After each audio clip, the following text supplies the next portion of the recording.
Hi everyone, it's time for chapter 4 of Harry Potter and the Philosopher's Stone, and this chapter is called The Keeper of the Keys.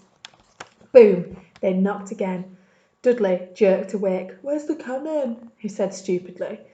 There was a crash behind them, and Uncle Vernon came skidding into the room. He was holding a rifle in his hands. Now they knew what had been in the long, thin package he had brought with them. "Who's there?" he shouted. "I warn you, I'm armed!" There was a pause, then smash! The door was hit with such force that it swung clean off its hinges, and with a deafening crash landed flat on the floor. A giant of a man was standing in the doorway. His face was almost completely hidden by a long, shaggy mane of hair and a wild, tangled beard, but you could make out his eyes glinting like little black beetles under all the hair. The giant squeezed his way into the hut, stooping so that his head just brushed the ceiling. He bent down, picked the door, and fitted it easily back into its frame. The noise of the storm outside dropped a little. He turned to look at them all. "Couldn't make us a cup of tea, could you? It's not been an easy journey." He strode over to the sofa where Dudley sat frozen with fear. "Budge up, you great lump," said the stranger. Dudley squeaked and ran behind his mother, who was couching, terrified, behind Uncle Vernon. "And here's Harry," said the giant. Harry looked up into the fierce, wide, shadowy face and saw that the beetle eyes were crinkled in a smile. "Last time I saw you, you were only a baby," said the giant. "You look a lot like your dad, but you've got your mum's eyes." Uncle Vernon made a funny rasping noise. "I demand that you leave at once, sir," he said. "You are breaking and entering." "Ah, shut up, Dursley, you great prune," said the giant. He reached over the back of the sofa, jerked the gun out of Uncle Vernon's hands and bent it into a knot, as easily as if it had been made of rubber, and threw it into the corner of the room. Uncle Vernon made another funny noise, like a mouse being trodden on. "Anyway, Harry," said the giant, turning back on the Dursleys, "a very happy birthday to you. Got something for you here. I might have sat on it at some point, but it'll taste all right." From an inside pocket of his black overcoat he pulled a slightly squashed box. Harry opened it with trembling fingers. Inside was a large, sticky chocolate cake with "Happy Birthday, Harry" written on it in green icing. Harry looked up at the giant. He meant to say thank you, but the words got lost on the way to his mouth, and what he should have said was, "Who are you?" The giant chuckled. "True, I haven't introduced myself yet. Rubeus Hagrid, keeper of keys and grounds at Hogwarts." He held out an enormous hand and shook Harry's whole arm. "What about that tea then, eh?" he said, rubbing his hands together. "I'd not say no to something strong if you got it, mind." His eyes fell on the empty grate with the shrivelled crisp packets in it, and he snorted. He bent over the fireplace. They couldn't see what he was doing, but when he drew back a second later, there was a roaring fire there. It filled the whole damp hut with flickering light, and Harry felt the warmth wash over him as though he'd sunk into a hot bath. The giant sat back down on the sofa, which sagged under his weight, and began taking all sorts of things out of his pockets of his coat. A copper kettle, a squashy packet of sausages, a poker, a teapot, several chip mugs, and a bottle of some amber liquid, which he took a swig from before starting to make tea. Soon the hut was full with the sound and smell of sizzling sausages. Nobody said a thing while the giant was busy working, but as he slid his first fat, slightly burnt sausage from the poker, Dudley fidgeted a little. Uncle Vernon said sharply, "Don't touch anything he gives you, Dudley." The giant chuckled darkly. "Your great pudding of a son don't need fattening up any more, Dursley. Don't worry." He passed the sausages to Harry, who was so hungry he had never tasted anything so wonderful, but he still couldn't take his eyes off the giant. Finally, as no one seemed to explain anything, he said, "I'm sorry, but I still don't really understand who you are." The giant took a gulp of tea and wiped his mouth with the back of his hand. "Call me Hagrid," he said. "Everyone does. And like I told you, I'm keeper of the keys at Hogwarts. You know all about Hogwarts, of course." No," said Harry. Hagrid looked shocked. "Sorry?" said Harry quickly. "Sorry," barked Hagrid, turning to stare at the Dursleys, who shrank back into the shadows. "It's them that should be sorry. I knew you weren't getting your letters, but I never thought you didn't even know about Hogwarts for crying out loud. Did you ever wonder where your parents learnt it all?" "All what?" asked Harry. "All what?" Hagrid thundered. "Now wait just 1 second." He had leapt to his feet. In his anger, he seemed to fill the whole hut. The Dursleys were cowering against the wall. Do you mean to tell me, he growled at the Dursleys, that this boy knows nothing about anything? Harry thought this was going a bit far. He had been to school after all, and his marks weren't bad. I know some things, he said. I can, do maths and stuff. But Hagrid simply waved his hand and said, about our world. I mean your world, my world, your parents' world. What world? Hagrid looked as if he was about to explode. Dursley! He boomed. Uncle Vernon, who had gone pale, whispered something that sounded like Mibblewimble. Hagrid stared wildly at Harry. But you must know about your mum and dad, he said. I mean, they're famous, you're famous. What, my mum and dad weren't famous, were they? You don't know. Hagrid ran his fingers through his hair, fixing Harry with a bewildered stare. You don't know what you are, he said finally. Uncle Vernon suddenly found his voice. Stop, he commanded. Stop right there, sir. I forbid you to tell the boy anything. A braver man than Vernon Dursley would have quailed under the furious look Hagrid now gave him. When Hagrid spoke, every syllable trembled with rage. You never told him what was in the letter Dumbledore left for him. I was there. I saw Dumbledore leave it, Dursley, and you've kept from him all these years. Kept what from me? Said Hagrid eagerly. Harry eagerly. That one. Stop, I forbid you, yelled Uncle Vernon in panic. Aunt Petunia gave a gasp of horror. Ah, go boil your heads, both of you, said Hagrid. Harry, you're a wizard. There was silence inside the hut. Only the sea and the whistling wind could be heard. I'm a what? Gasped Harry. A wizard, of course, said Hagrid, sitting back down on the sofa, which groaned and sank even lower. And a thumping good un, I'd say, once you've been trained up a bit. With a mum and dad like yours, what else could you be? And I reckon it's about time you read your letter. Harry stretched out his hand at last to take the yellowish envelope addressed in emerald green to Mr. H. Potter, the floor, hut on the rock, the sea. He pulled out the letter and read, Hogwarts School of Witchcraft and Wizardry, Headmaster Albus Dumbledore, Order of Merlin, First Class, Grand Sorcerer, Chief Warlock, Supreme Mugwump, International Confederation of Wizards. Dear Mr. Potter, we are pleased to inform you that you have been offered a place at Hogwarts School of Witchcraft and Wizardry. Please find enclosed a list of all necessary books and equipment. Term begins on September 1st. We await your owl by no later than the 31st of July. Yours sincerely, Minerva McGonagall, Deputy Headmistress. Questions exploded inside Harry's head like fireworks, and he couldn't decide which to ask first. After a few minutes of stammered, what does it mean? They await my owl? Galloping Gordons, that reminds me, said Hagrid, clapping a hand to his forehead with enough force to knock over a cart and horse, and from yet another pocket inside his overcoat he pulled an owl, a real, live, rather ruffled-looking owl, a long quill, and a roll of parchment. With his tongue between his teeth he scribbled a note, which Harry could read upside down. Dear Mr. Dumbledore, given Harry's letter, take him to buy his things tomorrow. Weather's horrible, hope you well, Hagrid. Hagrid rolled up the note, gave it to the owl, which clamped it in its beak, went to the door and threw the owl into the storm. Then he came back and sat down as though this was normal as talking on the telephone. Harry realised his mouth was open and closed it quickly. Where was I? Said Hagrid, but at that moment Uncle Vernon, still ashen-faced but looking very angry, moved into the firelight. He's not going, he said. Hagrid grunted. I'd like to see a great muggle like you stop him, he said. A what? Said Harry, interested. A muggle, said Hagrid. It's what we call non-magic folk like them, and it's your bad luck you grew in a family of the biggest muggles I've ever laid eyes on. We swore when we took him in we'd put a stop to that rubbish, said Uncle Vernon. Swore we'd stamp it out from him. Wizard indeed. You knew, said Harry. You knew I'm a wizard. Knew, shrieked Aunt Petunia suddenly. Knew, of course we knew. How could you not be? My dratted sister being what she was.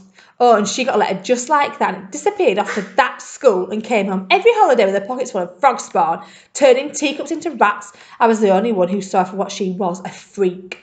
But my mother and father, oh no, it was Lily this and Lily that, and they were proud of having a witch in the family. She stopped to draw a deep breath and then went ranting on. It seemed she had been waiting to say this for years. Then she met that Potter at school and they left and got married and she had you, and of course I knew you'd be just the same, just as strange, just as abnormal as them. And, if you please, she went on and got herself blown up, and we got landed with you. Harry had gone very white. As soon as he found his voice, he said, "Blown up? You told me they died in a car crash." "Car crash?"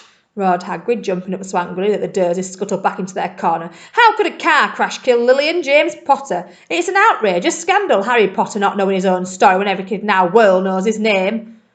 "But why? What happened?" Harry asked urgently. The anger faded from Hagrid's face. He looked suddenly anxious.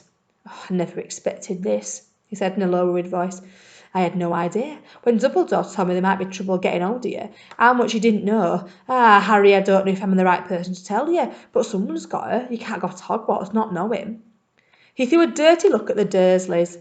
"Well, it's best you know as much as I can tell you. Mind, I can't tell you everything. It's a great mystery, parts of it." He sat down, stared into the fire for a few seconds, and then said, "It begins, I suppose, with a person, but it's incredible you don't know his name. Everyone in our world knows." "Who?" "Well, I don't like to say the name if I can help it. No one does." "Why not?" "Gulping gargoyles, Harry. People are still scared. Blimey, it is difficult. See, there was this wizard who went as bad as you could go. Worse than worse. His name was—" Hagrid gulped, but no words came out. "Could you write it down?" Harry suggested. "Nah, I can't spell it." "All right, Voldemort." Hagrid shuddered. "Don't make me say it again. Anyways, this wizard, about 20 years ago now, started looking for followers. Got 'em too. Some were afraid, some just wanted a big old bit of his power, because he was getting himself power, all right. Dark days, Harry. Didn't know who to trust. Didn't dare get friendly with strange wizards or witches. Terrible things happened. He was taking over, of course. Some stood up to him and he killed them, horribly. One of the only safe places left was Hogwarts. Reckon Dumbledore's the only one you know who's afraid of. Didn't dare try taking the school. Not just then, anyway. Now, your mum and dad were as good a witch and wizard as I ever knew. Head boy and head girl at the Hogwarts in their day. Suppose the mystery is why you know who never tried to get him on his side before. Probably knew they were so close to Dumbledore they didn't want anything to do with dark side. Maybe he thought he could persuade him. Maybe he just wanted him out of the way. All anyone knows is he turned up in the village where you was all living on Halloween 10 years ago. You were just a year old. He came to your house and Hagrid suddenly pulled out a very dirty spotted handkerchief and blew his nose with a sound like a foghorn. "Sorry," he said, "but it's sad. Knew your mum and dad and nicer people you couldn't find. Anyway, you know who killed him, and this is the real mystery of things. He tried to kill you too. Wanted to make a clean job of it, I suppose. Or maybe he just liked killing by then, but he couldn't do it. Never wondered how you got that mark on your forehead? That was no ordinary cut. That is what you got when you get a powerful evil curse touch you. Took care of your mum and dad and your house even, but it didn't work on you, and that's why you're famous, Harry. No one ever lived after he decided to kill him. No one except you. And he killed some of the best witches and wizards of the age. The McKinnons, the Bones, the Pewicks. And you was only a baby, and you lived." Something very painful was going on in Harry's mind. As Hagrid's story came to a close, he saw again the blinding flash of green light, more clearly than he'd ever remembered it before. He remembered something else. For the first time in his life, a high, cold, cruel laugh. Hagrid was watching him sadly. "Took you from the ruins of that house myself on Dumbledore's orders. Brought you to this lot." "Load of old tosh," says Uncle Vernon. Harry jumped. He had almost forgotten that the Dursleys were there. Uncle Vernon certainly seemed to have got back his courage. He was glaring at Hagrid and his fists were clenched. "Now you listen here, boy," he snarled. "I'll accept there's something strange about you. Probably nothing a good beating wouldn't have cured. And as for all this about your parents, well, they were weirdos, no denying it, and the world's better off without them, in my opinion. As for what they got, getting mixed up with those wizarding types, just what I expected. Always knew they'd come to a sticky end." But at that moment, Hagrid leapt from the sofa and drew a battered pink umbrella from inside his coat. Pointing this at Uncle Vernon like a sword, he said, "I'm watching you, Dursley. I'm warning you. One more word." In danger of being speared on the end of an umbrella by a bearded giant, Uncle Vernon's courage failed again. He flattened himself against the wall and fell silent. "That's better," said Hagrid, breathing heavily and sitting back down on the sofa, which this time sagged right down onto the floor. Harry, meanwhile, still had questions to ask, hundreds of them. "What happened to you know who?" "Good question, Harry. Disappeared, vanished. Same night he tried to kill you. Makes you even more famous. That's the biggest mystery, see? He was getting more and more powerful. Why'd he go?" "Some say he died. Codswallop, in my opinion. Don't know if he had enough human in him left to die. Some say he's still out there, biding his time, but I don't believe it. People who was on his side came back to ours. Some of them came out of kind of trances. Don't reckon they could have done it if he wasn't coming back. If he was coming back. Most of us reckon he's still out there somewhere, but lost his powers. Too weak to carry on. Because something about you finished him, Harry. There was something going on that night he hadn't counted on. I don't know what it was, no one does, but something about you stumped him all right. Hagrid looked at Harry with warmth and respect blazing in his eyes, but Harry, instead of feeling pleased and proud, felt quite sure there was a horrible mistake. A wizard, him? How could he possibly be? He spent his life being clouted by Dudley and bullied by Aunt Petunia and Uncle Vernon. If he was really a wizard, why hadn't they been turned into warty toads every time they tried to lock him in the cupboard? If he'd once defeated the greatest sorcerer in the world, how come Dudley had always been able to kick him around like a football? Hagrid, he said quietly, I think he must have made a mistake. I don't think I can be a wizard. To his surprise, Hagrid chuckled. Not a wizard, eh? Never made things happen when you were scared or angry? Harry looked into the fire. Now he came to think about it, very odd things that had happened had never made his aunt or uncle furious with him had happened when he, Harry, had been upset or angry, or chased by Dudley's gang. He had somehow found himself out of their reach. Dreading to go to school with that ridiculous haircut, he managed to make it grow back. And the very last time Dudley had hit him, hadn't he got his revenge without even realising he was doing it? Hadn't he set a boa constrictor on him? Harry looked back at Hagrid, smiling, and saw that Hagrid was positively beaming at him. See, said Hagrid, Harry Potter not a wizard. You wait. You'll be right famous at Hogwarts. But Uncle Vernon wasn't going to give in without a fight. Haven't I told you he's not going? He hissed. He's going to Stonewall High, and he'll be grateful for it. I've read those letters. He needs all sorts of rubbish, spell books and wands, and if he wants to go, a great muggle like you won't stop him, growled Hagrid. Stop Lily and James Potter's son going to Hogwarts. You're mad. His name's been down ever since he was born. He's off to the finest school of witchcraft and wizardry in the world. 7 years there, and he won't know himself. He'll be with the youngsters of his sort for a change, and he'll be under the greatest headmaster Hogwarts has ever had, Albus Dumble. I'm not paying for some crackpot old fool to teach him magic tricks, yelled Uncle Vernon. But he had finally gone too far. Hagrid seized his umbrella and whirled it over his head. Never, he thundered, insult Albus Dumbledore in front of me. He brought the umbrella swishing down through the air to a point at Dudley. There was a flash of violet light and a sound like a firecracker, a sharp squeal, and next second Dudley was dancing on the spot with his hands clasped over his fat bottom, howling in pain. When he turned his back on them, Harry saw a curly pig's tail poking through the hole in his trousers. Uncle Vernon roared. Aunt Petunia and Dudley were pulled into the other room. He cast one last terrifying look at Hagrid and slammed the door behind them. Hagrid looked down at his umbrella and stroked his beard. Shouldn't have lost my temper, he said ruefully. But it didn't work anyway. I meant to turn into a pig. But I suppose he was so much like a pig anyway, there wasn't much left to do. He cast a sideways look at Harry under his bushy eyebrows. Be grateful if you didn't mention that to anyone at Hogwarts, he said.